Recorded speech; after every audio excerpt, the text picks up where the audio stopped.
In the script, I knew a few things. I knew that she had a daughter. I didn't know her name, but she had a daughter who was killed tragically.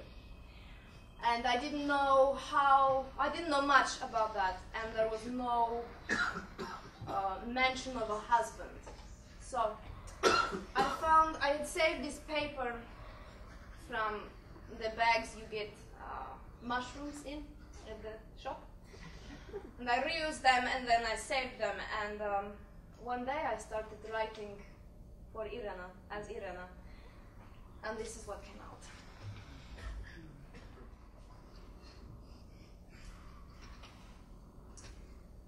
I was hanging out his shirts to dry, David's. Dinner was simmering on the stove. Anna made her quiet play by my feet. I bent down to grab another handful of pins, brought 4 to my mouth to hold, and was reaching my arm up to secure his shirt sleeve to the line when I knew. I didn't drop the pins or snap the line or anything dramatic. I couldn't move at all. My heart had stopped forcing the blood through my body. I realized then how much I'd been holding invisibly. David would not be coming home for dinner tonight. Not tonight, not ever. And still, I waited. I set his place at the table 3 times a day. I made enough food for 3. Is Daddy coming home now? Soon, Anichka, soon. I waited and waited and died waiting slowly. 3 months of endless evenings and nights of roaring silence. 3 months and 3 lifetimes with half of my soul missing, maybe dead. My view of the world, my vision, my functioning brain, my half-beating heart were whittled down to a raw thread of numb waiting. That thread was all Anna had to hold on to, all that bound me to the rest of the world. And one sunny day it snapped, as soundlessly as a spider's web.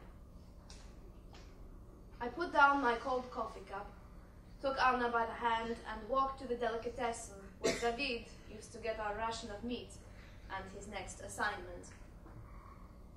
The door chime made a flat, tinny complaint as it bounced behind me. It was late morning, empty of the breakfast rush.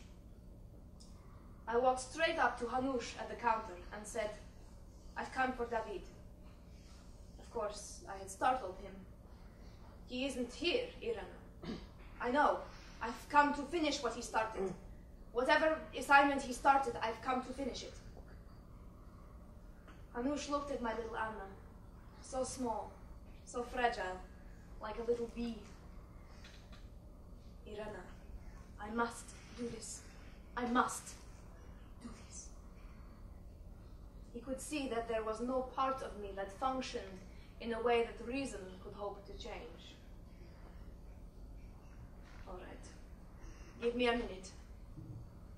He went into the back room and returned with some sausage wrapped in brown paper.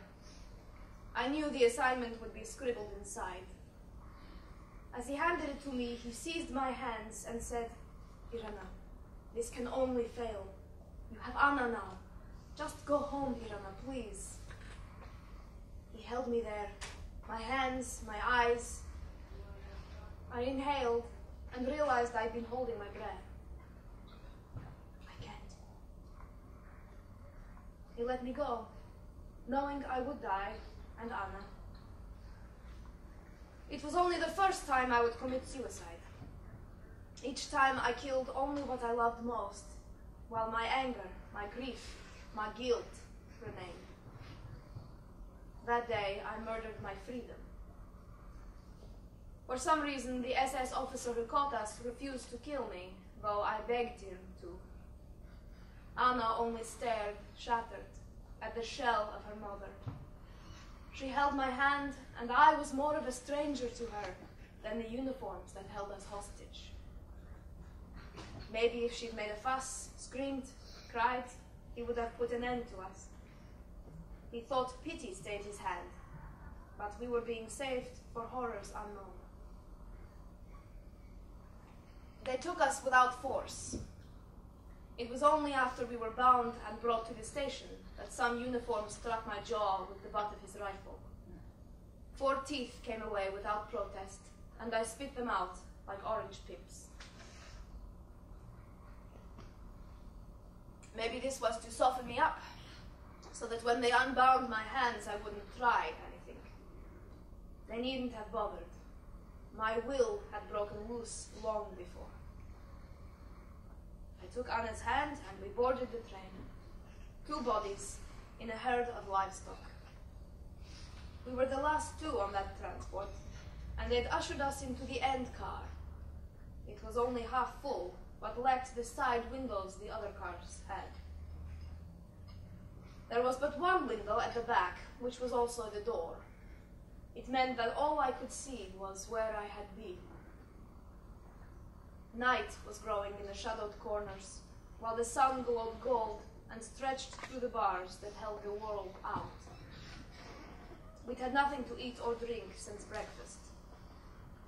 I was sitting on the floor with Anna beside me, but I wasn't aware of having sat down. I looked at my daughter, my baby, whom I had carried and nourished and loved and birthed. She was crying in silence. I hadn't noticed. I had become something with no resemblance to humanity, and she knew it. She looked up at me then, with green eyes like mine, and I exhaled for the first time in months uncountable.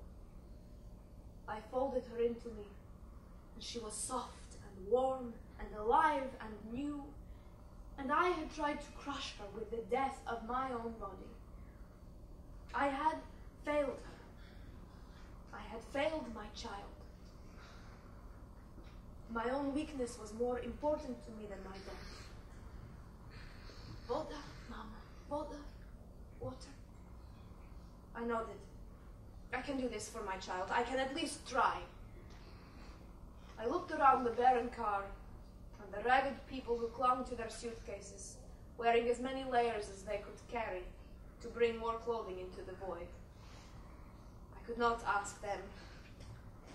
There was a guard by the door. I picked up my little Anichka, light as a bird, and carried her as I appealed to the guard in perfect German. Please, sir, my child is thirsty. Have you any water? Just a sip, for my daughter. He turned his brown eyes to my Anna. You are thirsty, little girl. You should not have cried so many tears. You used up all your water. He had yellow-green teeth, and he showed them all as he grinned at her. She began to cry silently again. Please, sir, I said again. I will give you water if you can stop crying. I stroked her hair and kissed her soft cheek, but she cried on. Just stop crying, and I'll give you a nice drink of water, little girl. But she could not. He began to yell at her to stop. He called her a leaky faucet. He said she was broken. She only cried more and began to hiccup. I tried to soothe her, but she could only stare at the guard and cry. I tried to leave, to take her away from him, but he grabbed me by the hair and pulled me around.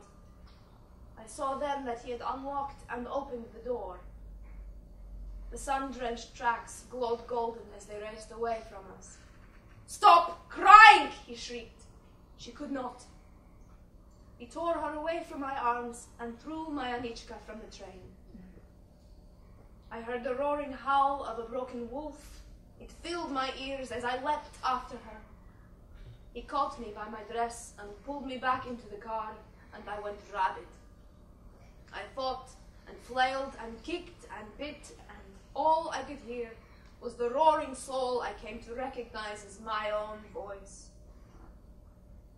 At least 10 men were pinning me, but I would not relent until the guard's boot brought blackness to my brain.